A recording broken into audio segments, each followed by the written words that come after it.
नमस्कार. मिरज विद्यार्थी संघाच्या या 100व्या शतक महोत्सवी वसंत व्याख्यानमालेत आजचं हे 9वं पुष्प आहे. आज आपल्याकडं पंडित रविशंकर यांचे जागतिक संगीतातील दिलेले योगदान या विषयावर सादरीकरण करण्यासाठी मुंबईहून कलाकार आलेत. सर्वप्रथम मी पंडित अमरेंद्र धनेश्वर, पंडित चंद्रशेखर फणसे, त्याचबरोबर या कार्यक्रमाला साथ संगत करता कोल्हापूरहून श्री महेश देसाई, त्याचबरोबर डॉक्टर सुजाता भट, मृदुला काटदरे या सर्व कलाकारांचं, त्याचबरोबर आपणा सर्व रसिक श्रोतांचं संस्थेच्या वतीनं मनापासून स्वागत करतो. आजचा हा कार्यक्रम डॉक्टर स्नेहल कुलकर्णी मुंबई आणि अजित लॅब्सच्या सौ अंजली कुलकर्णी आणि भगिनी यांच्याकडून कैलासवासी शीला रामचंद्र बडबडे यांच्या स्मरणार्थ प्रायोजित केलेला आहे. डॉक्टर स्नेहल कुलकर्णी मुंबईहून या कार्यक्रमासाठी आल्यात. त्यांचंही मी संस्थेच्या वतीनं मनापासून स्वागत करतो. त्याचबरोबर सौ अंजली कुलकर्णी, अजित लॅब्स आणि त्यांचे कुटुंबीय हे देखील या ठिकाणी उपस्थित आहेत. संस्थेच्या वतीनं त्यांचंही मी मनापासून स्वागत करतो. आजचा आपला कार्यक्रम पंडित रविशंकर यांचं जागतिक संगीतासाठी दिलेलं योगदान, त्यासाठी मी आजच्या कलाकारांचा थोडक्यात परिचय करून देतो. पंडित अमरेंद्र धनेश्वर हे ग्वाल्हेर घराण्याचे प्रतिष्ठित गायक आहेत. पंडितजी हे शास्त्रीय गायन व रागदारीच्या प्रचार व प्रसारासाठी लोकप्रिय आहेत. गेल्या काही वर्षापासून 1950 ते 1960 या दशकातील हिंदी सिनेमातील लोकप्रिय गाणी जी शास्त्रीय संगीतावर आधारित आहेत ती रागदारी या माध्यमातून गाऊन व प्रात्यक्षिक सादर करून ते कार्यक्रम करत असतात. जसे त्यांचे काही कार्यक्रम आहेत, रागदारी और नौशाद, रागदारी और लता मंगेशकर, रागदारी और वर्षा ऋतू आणि नुकताच सादर झालेला रागदारी और मदन मोहन या कार्यक्रमांना रसिकांचा प्रचंड उत्साह आणि प्रतिसाद मिळत असतो.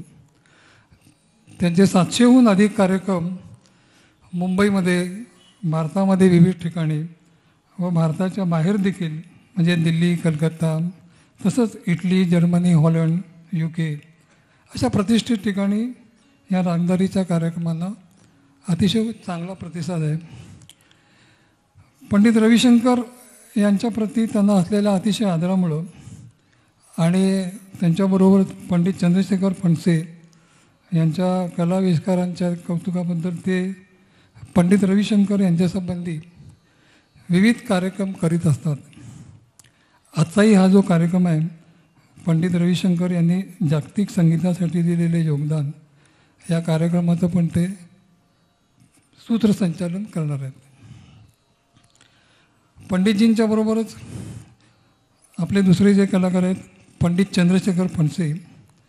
पंडित चंद्रशेखर फणसे हे मुंबईचे निष्णात सतार आणि सूर बहार वादक. त्यांनी सतार वाद्यात खैरागड युनिव्हर्सिटी येथून MA केलेलं आहे. उस्ताद अमजद अली खान, पंडित दिनकर कैकणी व पंडित VR आठवले यांच्यासारख्या गुरूंच्या सान्निध्यात त्यांनी शिक्षण घेतले. पंडित चंद्रशेखर फणसेंचे थीम बेस्ड प्रोग्राम आहेत, जसे trinity and odyssey of string, राग अनोखे, त्याचबरोबर कर्नाटकी राग आणि हिंदुस्थानी राग यांचा सुंदर मिलाफ असलेला श्रुती संगम हा त्यांचा प्रोग्राम आहे. या सर्व कार्यक्रमांना अतिशय उत्स्फूर्त दाद मिळते. याखेरीज त्यांचे जे अनवट रागांचं सादरीकरण आहे, जसे रसिया, शुद्ध दैवत, असे जे अनवट राग आहेत, या रागांचं ते सादरीकरण करण्यात निष्णात आहेत. हिंदी मराठी चित्रपट गीतांना सिंगिंग सितार या माध्यमातून सादर करण्यात पंडित चंद्रशेखर फणसे हे लोकप्रिय आहेतच.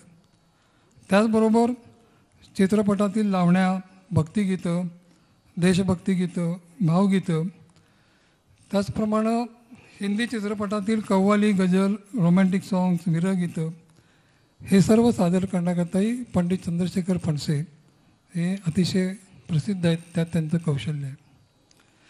या दोन कलाकारांच्या बरोबरच त्यांच्या साथीकरता आपल्याकडं तबला साथ देण्याकरता श्री महेश देसाई उपस्थित आहेत. कोल्हापूरचे आहेत.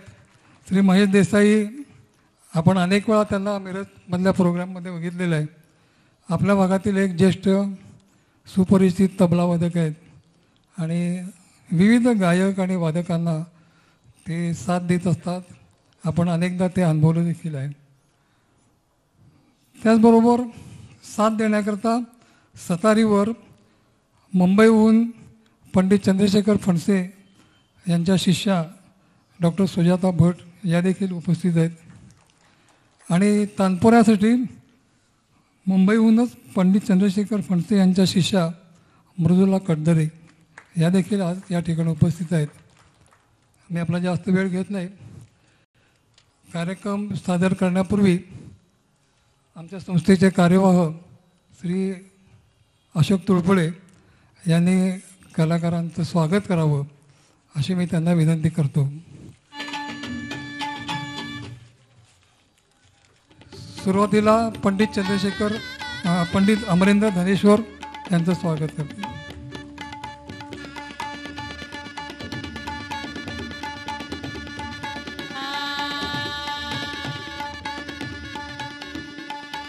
यानंतर पंडित चंद्रशेखर फणसे यांचं स्वागत. फणसे साहेब.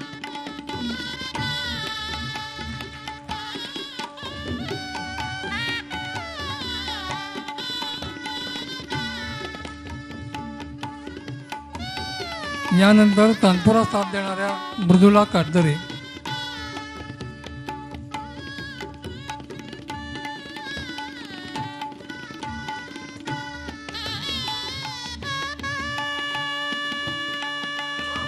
यानंतर सतार साथ देणाऱ्या डॉक्टर सुजाता भट.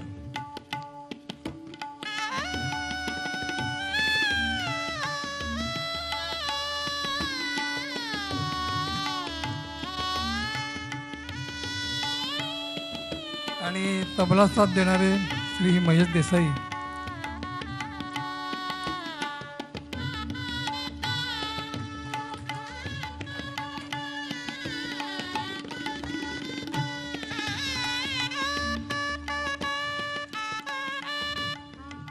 पुनश्च एकदा सर्व कलाकारांचे संस्थेच्या वतीने मी मनापासून स्वागत करतो आणि पंडित अमरेंद्र धनेश्वर यांना विनंती करतो की त्यांनी कार्यक्रमाची सूत्र घ्यावीत. खुर्ची सर हे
नमस्कार. वासुदेव शास्त्री खरे, अब्दुल करीम खां साहेब आणि अनेक विभूतींनीच्या इथे वावर असल्यामुळे पवित्र झालेल्या या ठिकाणी आपल्यासमोर हा कार्यक्रम सादर करताना मला अतिशय आनंद होतो आहे. आणि ही संधी दिल्याबद्दल मी मंडळाचे मनापासून आभार मानतो. रविशंकरांबद्दल खूप बोलण्यासारखं आहे, पण मी सुरुवात करताना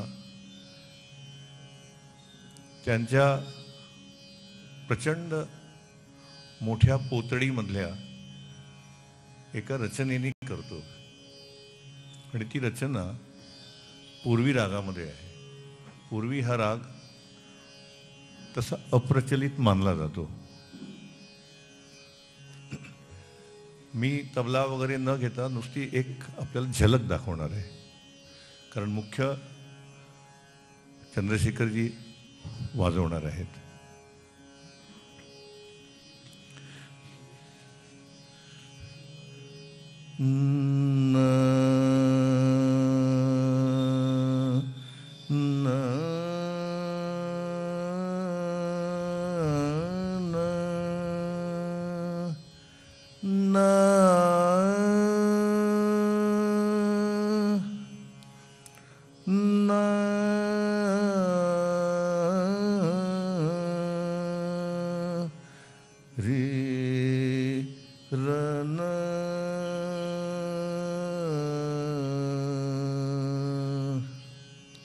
करुणा सुनो श्याम मोरी, करुणा सुनो श्याम मोरी, मैं तो होई रही चेरी तेरी, करुणा सुनो श्याम मोरी, करुणा सुनो. ना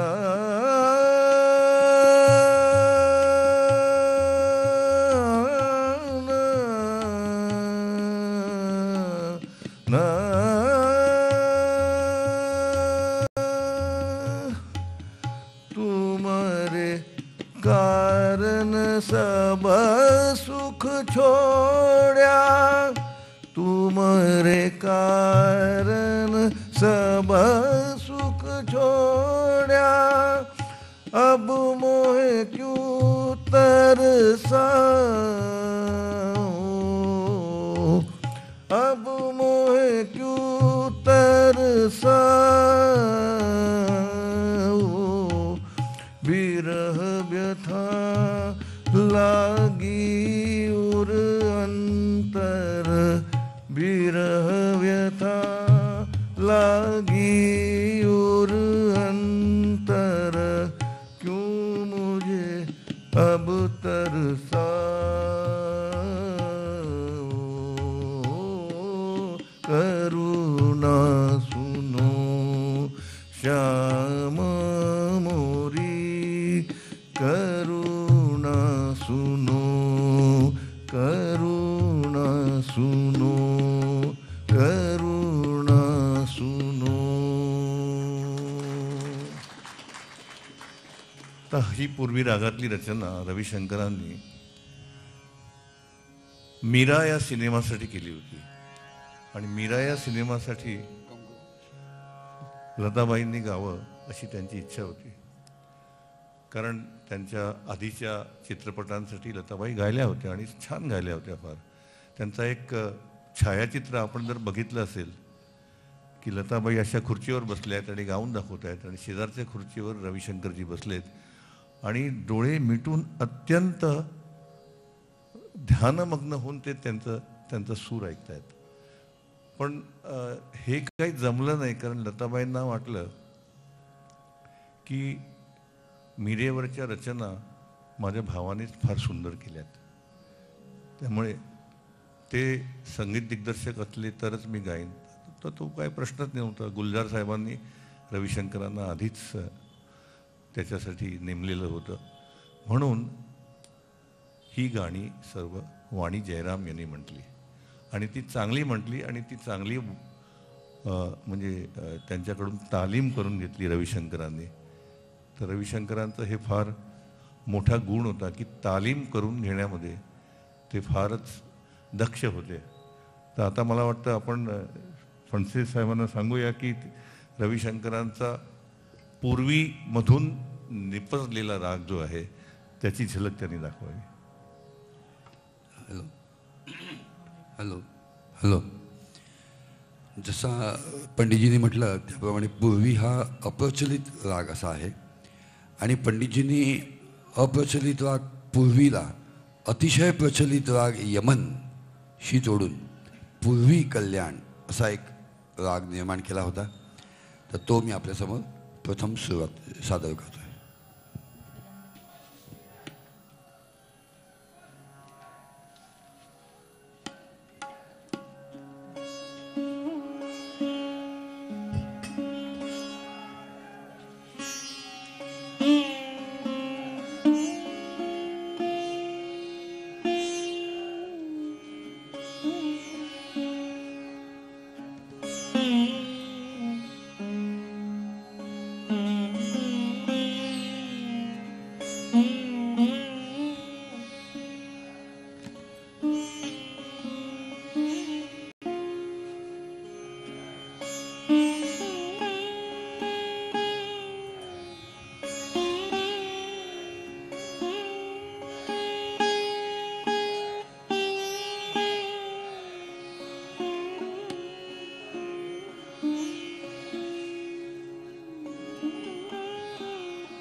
रविशंकरांनी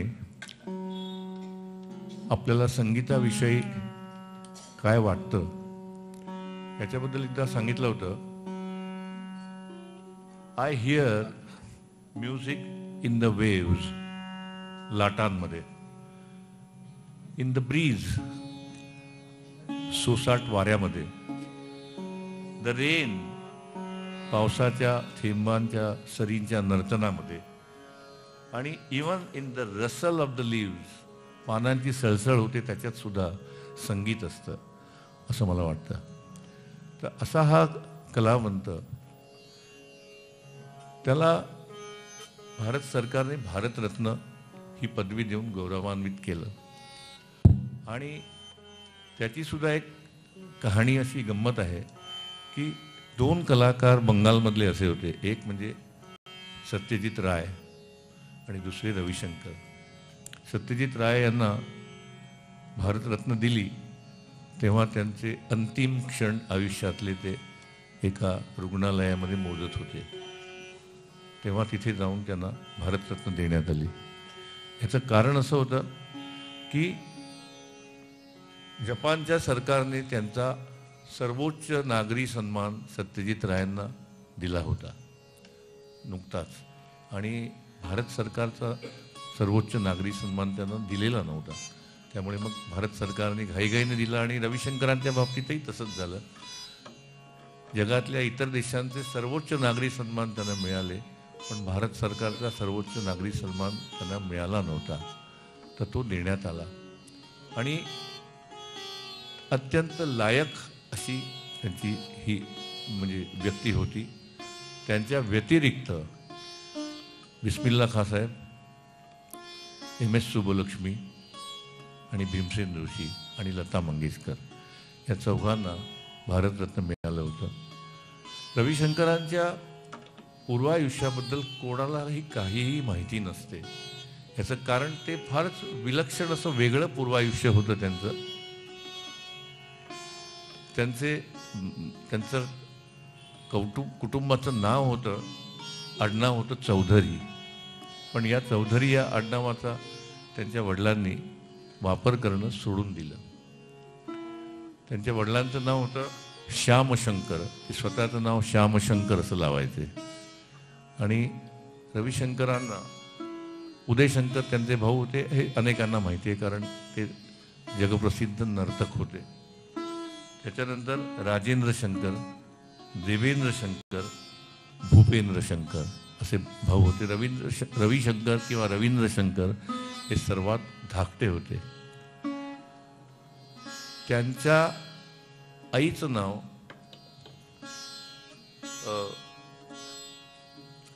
हेमांगिनी असं होतं.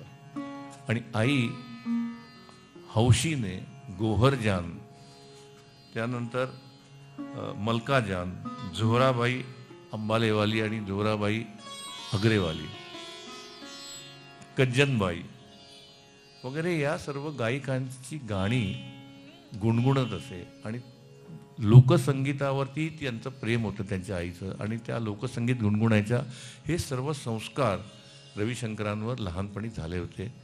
आणि त्यांचं लहानपण बनारसमध्ये गेलं, कारण त्यांची आई बनारसमध्ये राहत होती आणि वडील राजस्थानात झालावार या संस्थांचे ते दिवाण होते. त्याच्या वडिलांनी एक दुसरं पण लग्न केलं होतं आणि आईकडे तसं दुर्लक्षच केलं होतं. त्याचं दुःख होतं रविशंकरांना. आणि जेव्हा झालावारमध्ये आई आणि वडील एकत्र होते तेव्हा आई तिथल्या राणीसाहेबांची सखी होती. आणि त्याबद्दल आईला त्या काळामध्ये 350 रुपये पेन्शन राणीसाहेबांच्याकडून मिळत असे म्हणण्यापेक्षा सँक्शन झालं होतं. पण ते हातात प्रत्यक्ष फक्त 60 रुपये पडत असत. आणि त्या 60 रुपयात त्या बाई हा संसार चालवत असत बनारसमध्ये. त्याच्यामध्ये पुष्कळ म्हणजे खरं म्हटलं तर विपन्न अवस्थाच होती.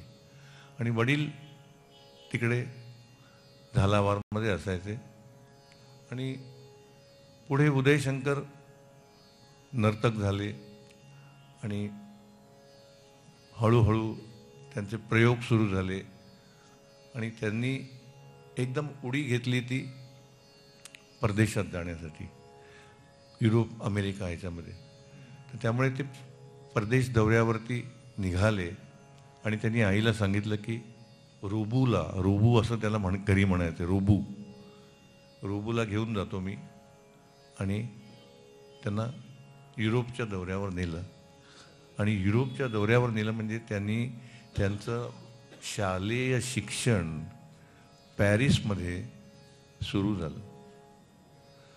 म्हणजे असा आपल्याला कोणीही हिंदुस्थानी संगीतातला मनुष्य त्या काळातला सापडणार नाही, कलाकार, की ज्याचं शालेय शिक्षण 1920-30च्या दशकामध्ये पॅरिसमध्ये सुरू झालं. पॅरिसमध्ये सुरू होणं याचा अर्थ वेगवेगळ्या संस्कारांचा त्यांच्यावरती प्रभाव पडत गेला. चेखाव हा मोठा लेखक होता रशियन, त्याचा पुतण्या रविशंकरांचा दोस्त होता. युजीन आयनेस्कोची नाटकं ते त्या काळात पाहत होते. पाश्चात्य संगीत लहानपणी ऐकत होते. आणि बनारसमध्ये असताना त्यांना वाचनाची आवड लागली होती आणि ते शरदचंद्र चॅटर्जी आणि रवींद्रनाथ टागोर यांचं सर्व साहित्य अत्यंत अधाशीपणे वाचत असत, असं त्यांनी स्वतः आपल्या आत्मचरित्रात लिहून ठेवलेलं आहे. तर असा हा कलाकार. आता आपण दुसऱ्या रागाकडे वळूया, नाही तर तुम्ही म्हणाल की हे भाषणच चाललंय म्हणून.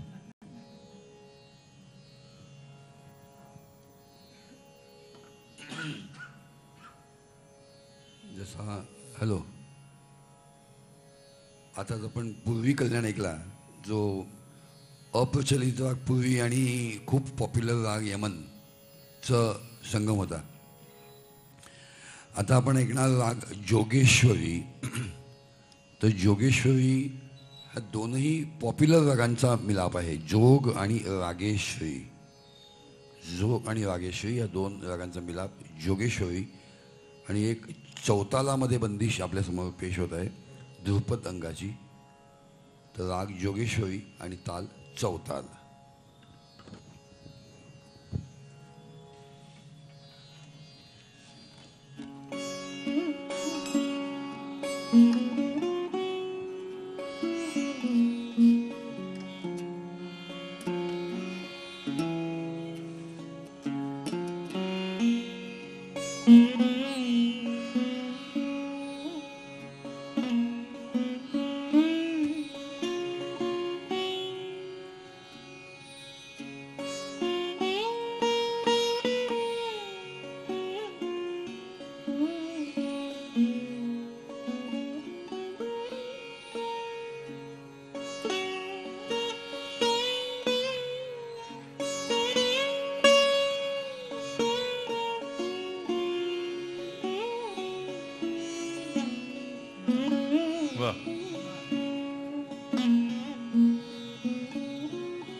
क्या बात.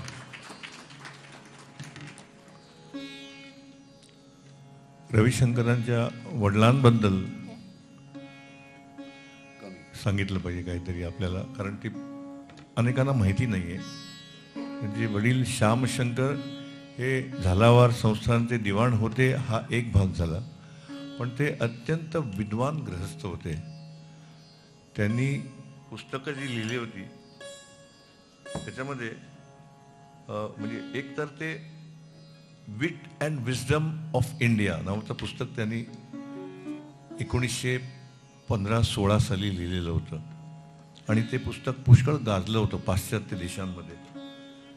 त्यानंतर उद्या बुद्ध पौर्णिमा आहे, तर बुद्धाची ओळख आणि बुद्धा सेईंग्ज ऑफ बुद्धा असं त्यांनी पुस्तक त्या काळात 1917 साली लिहिलेलं होतं आणि त्या पुस्तकांचं पाश्चात्य जगतामध्ये पुष्कळ स्वागत झालं होतं.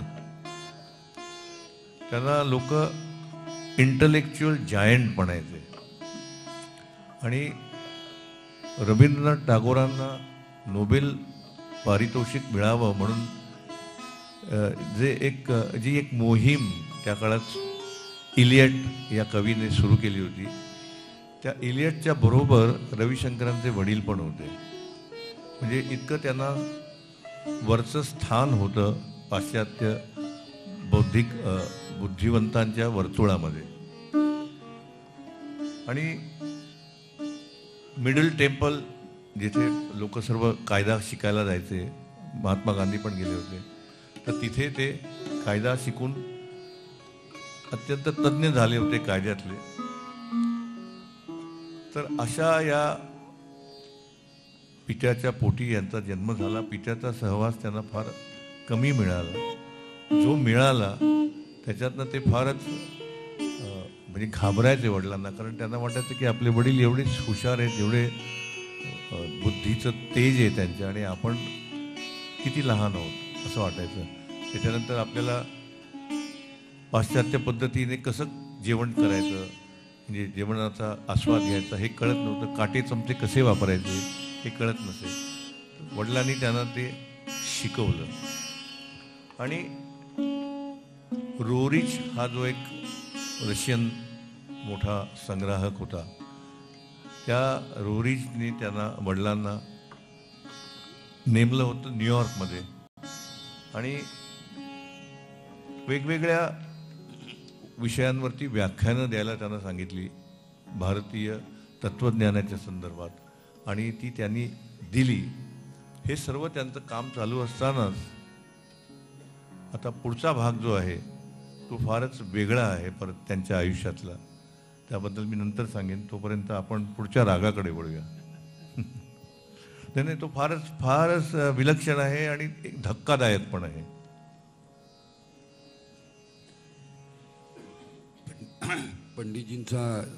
पंडितजींचा मॅक्झिमम पॉप्युलर राग जो आहे परमेश्वरी, तो आता आपल्यासमोर सादर होत आहे.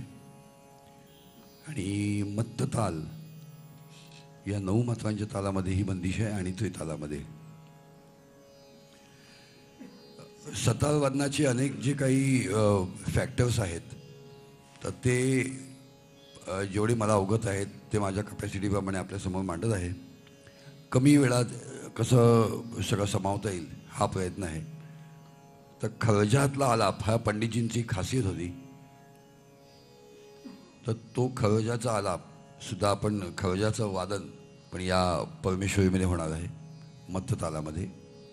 तर आपली प्रतिक्रिया नंतर मला कळवा. थँक्यू. कर्ज म्हणजे मंद्र सप्तक.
श्यामशंकर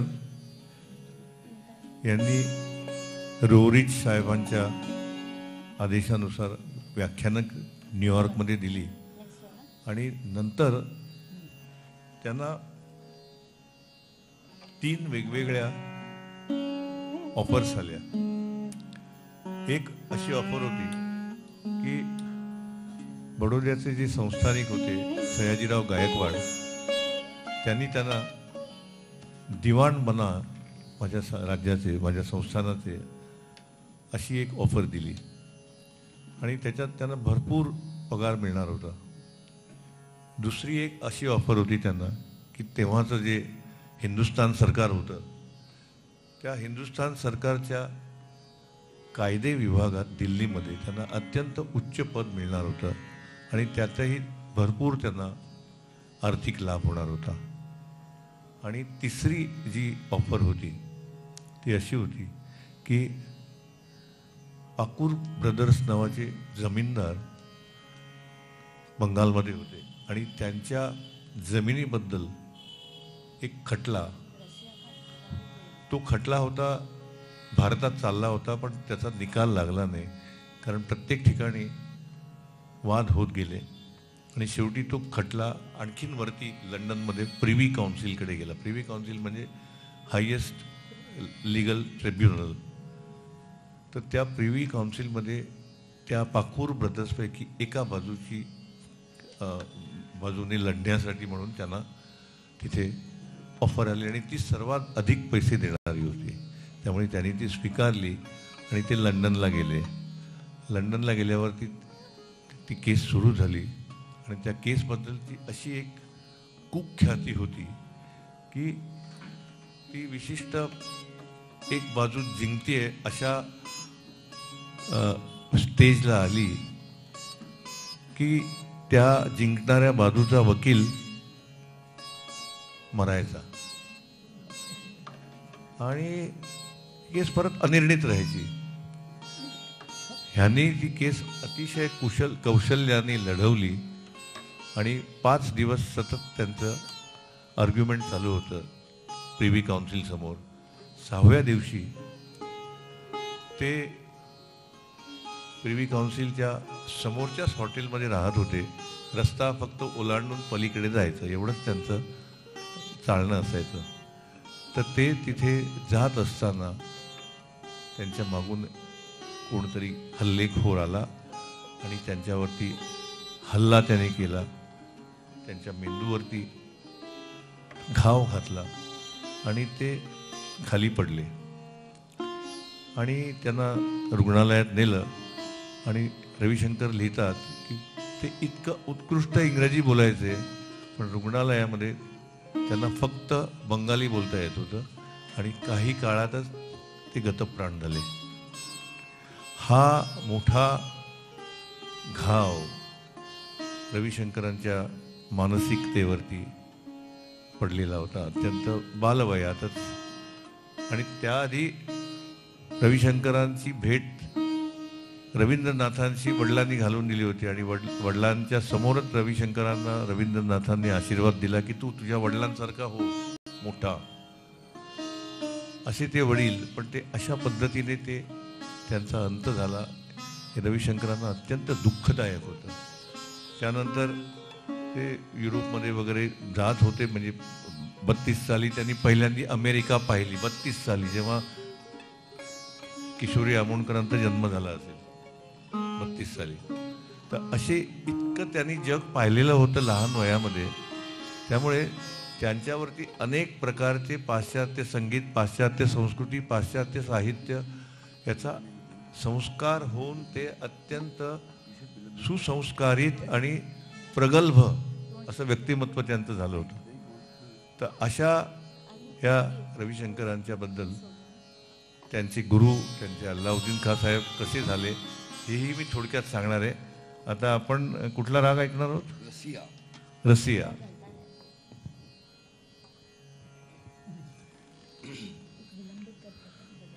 पंडितजीच्या एकंदरीत व्यक्तिमत्वाला पाहता ते खऱ्या अर्थाने रसियाच होते हे आपण जाणतो सगळे. तर त्यांनी रसिया हा जो राग त्यांनी क्रिएट केला हा इतका असा अलौकिक किंवा म्हणजे मला आय डोंट एक्झॅक्ट शब्द मला माहीत नाही मराठीमध्ये, पण अनाकलनीय म्हणू शकतो की हा कसा काय राग आहे बाबा, हा काय प्रकार आहे. कारण त्यांचे आपण जोड राग ऐकले, पूर्वी कल्याण, जोगेश्वरी, इवन परमेश्वरी. आता हा जोड राग नाही, हा इंडिव्हिज्युअल राग आहे, परंतु हा अतिशय पॉप्युलर राग जो आहे त्या रागाचे स्वर घेऊन हा परमेश्वरी राग आहे. तो पॉप्युलर राग आहे यमन. तर यमनचे पूर्ण स्वर असलेला हा राग रसिया आहे आणि त्याच्यातमध्ये यमनची थोडीशी सुद्धा झलक आपल्याला किंवा यमनचं अंग दिसणार नाही आणि हा पूर्णपणे इंडिव्हिज्युअल हा राग आहे. तर आपण त्याचा आनंद घ्यावा.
क्या बात.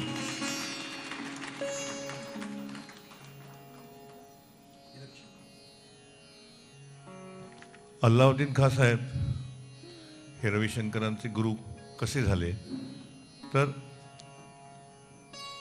उदय शंकरांच्या डान्स ट्रूपचे एक वादक म्हणून, ज्येष्ठ वादक म्हणून अल्लाउद्दीन खाँ साहेबांना उदय शंकर म्हणाले की तुम्ही आता आमच्याबरोबर चला युरोपच्या टूरवरती. आणि मग ते त्या टूरला जायला तयार झाले. आणि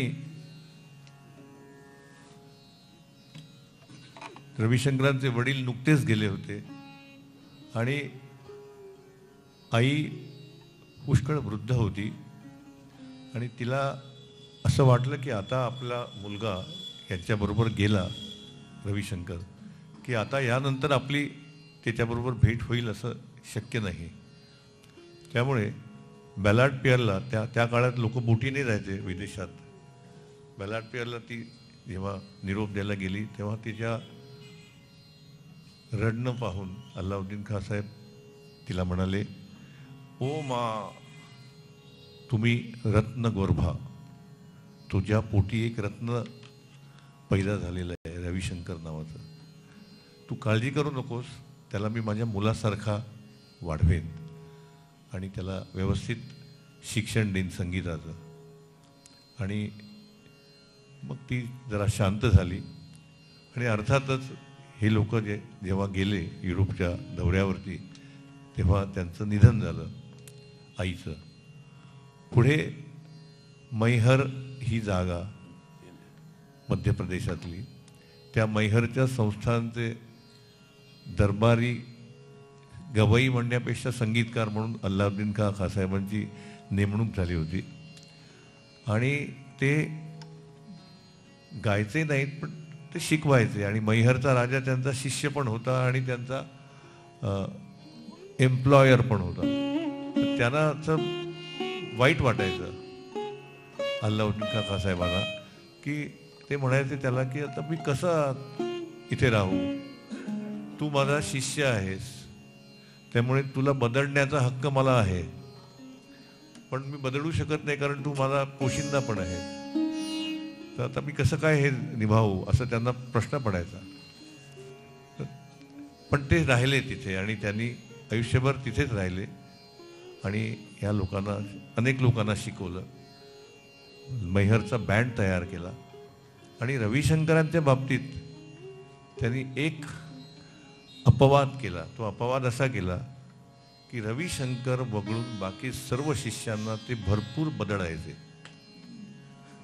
आणि इतकं बदलायचे की रविशंकरांनीच लिहिलेलं आहे की अली अकबर खान साहेबांना ते रियाज केला नाही त्यांच्या म्हणण्याप्रमाणे तर झाडाला बांधून ठेवलं 3 दिवस आणि दिवस रात्र त्यांना पिटायचे ते रियाज नाही केला म्हणून. किंवा ते असंही त्यांनी लिहिलं आहे की ही मॅरिड ऑफ अलूभाई, अलूभाई म्हणायचे अली अकबरला. He married him off and expected he to remain celibate, which was very difficult. तर अली अकबर खान साहेब इतके त्या माराला वैतागले की ते पळून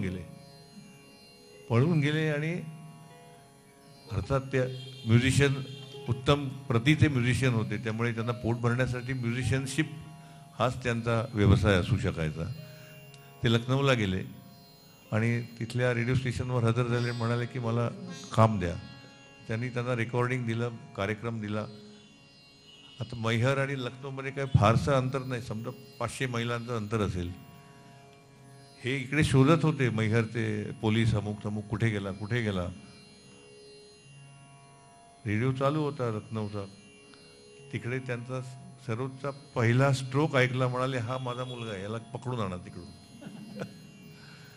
तर त्यामुळे ते सापडले तिकडे. तर त्याच्यानंतर बरीच वर्षांनी ते व्यवस्थित तयार झाल्यानंतर आणखीन ते जोधपूरच्या महाराजाकडे, गजतसिंग नावाचा जो होता त्याच्याकडे ते दरबारी संगीतकार म्हणून अली अकबर खान साहेब रुजू झाले. दुर्दैवाने त्या महाराजाचं विमान अपघातात निधन झालं आणि मग त्यांना ते सोडावं लागलं जोधपूर. आणि मग ते मुंबईच्या चित्रपट उद्योगात आले आणि मग तिथे त्यांनी पुष्कळ सुंदर गाण्यांबरोबर साथ करून संगीत, आपलं किती ऐश्वर्य आहे त्या संगीतामध्ये, त्यांच्या स्ट्रोकमध्ये, हे त्यांनी दाखवून दिलं. हा भाग झाला अली अकबर खान. पण एकच गोष्ट सांगतो रविशंकरांची, की एक विशिष्ट प्रसंग असा आला की खासाहेबांना जे पाहिजे होतं ते त्यांच्या हातातून निघत नव्हतं. आणि तर अल्लाउद्दीन खासाहेब इतके रागावले त्यांच्यावरती, ते म्हणाले की तू बांगड्याभर, तुझ्या हातात मनगटात ताकदच नाही. हे रविशंकरांना इतकं लागलं की ते म्हणाले की आता मी मैहर सोडून निघून जातो. म्हणून ते निघाले. त्यांनी बाडबिस्तरा बांधला आणि अल्लाउद्दीन खासाहेब प्रवेशद्वाराशी उभे राहिले आणि तिथे जाऊन रविशंकर पोचले आणि मग त्यांना इतकं रडू आलं की दोघांनी एकमेकांना मिठी मारली आणि परत आपापल्या जागी गेले आणि त्यांचं शिक्षण परत सुरू झालं. अशी त्यांच्या शिष्यत्वाची कथा आहे. आता हे तिलकश्याम नावाचा राग सादर करणार आहेत, त्याच्याबद्दलचं माझं जे काही